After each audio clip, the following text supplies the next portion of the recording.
চা বাগানে কাজ করে দিনে মজুরি মেলে 250 টাকা। রান্নার গ্যাস রিফিল করতে প্রয়োজন 500 টাকারও বেশি। এত টাকা মিলবে কোথায়? এদিকে নতুন গ্যাস সিলিন্ডারের দাম 1000 টাকার ওপরে।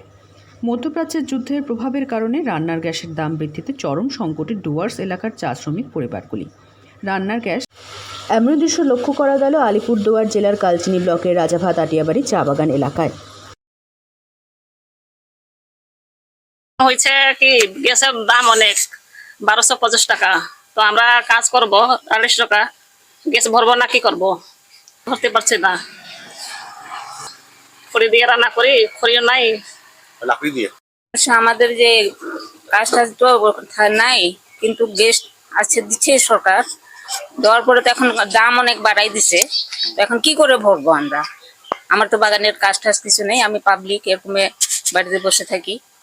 তো কি করে যে ভরবো গ্যাস টেস, তার জন্য আমরা গ্যাসকে নিয়ে এখানে বসে আছি। কি বিক্রি করে দিব বা কি করব সেটা মানে চিন্তা করতেছি। রান্নার গ্যাসের লাগাম ছাড়া দামের জেরে চরম সমস্যায় পড়েছেন চা শ্রমিকরা। সামান্য আয়ের সংসার চালানোই যেখানে কঠিন, সেখানে গ্যাস সিলিন্ডারের বাড়তি দাম তাদের কাছে প্রায় অসহনীয় পরিস্থিতি তৈরি করে ফেলেছে। ফলে কেন্দ্রীয় সরকারের উজ্জ্বলা প্রকল্পে পাওয়া গ্যাস সিলিন্ডার ও ওভেন বিক্রি করার সিদ্ধান্ত নিয়েছেন বহু শ্রমিক পরিবারের মহিলারা। চা বাগানের শ্রমিক মহল্লার রাস্তার ধারে দেখা যায় গ্যাস সিলিন্ডার নিয়ে বসে রয়েছেন মহিলারা। পাশে তারা লিখেছেন ফর সেল।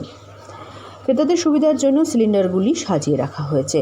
শ্রমিকদের দাবি, তাদের দৈনিক মজুরি মাত্র 250 টাকা। সেই আয়ে সংসার চালানো, সন্তানের পড়াশোনা করানো এবং অন্যান্য খরচ মেটানোই কঠিন হয়ে পড়ছে। সেখানে প্রায় 1000 টাকার কাছাকাছি দামের গ্যাস সিলিন্ডার কেনা তাদের পক্ষে আর সম্ভব নয়। মহিলা শ্রমিকরা জানান, তাদের পরিবার বহু প্রজন্ম ধরে কাঠের টুকরো ব্যবহার করে রান্না করছে। মাঝখানে গ্যাসের স্বপ্ন তারা দেখেছিলেন।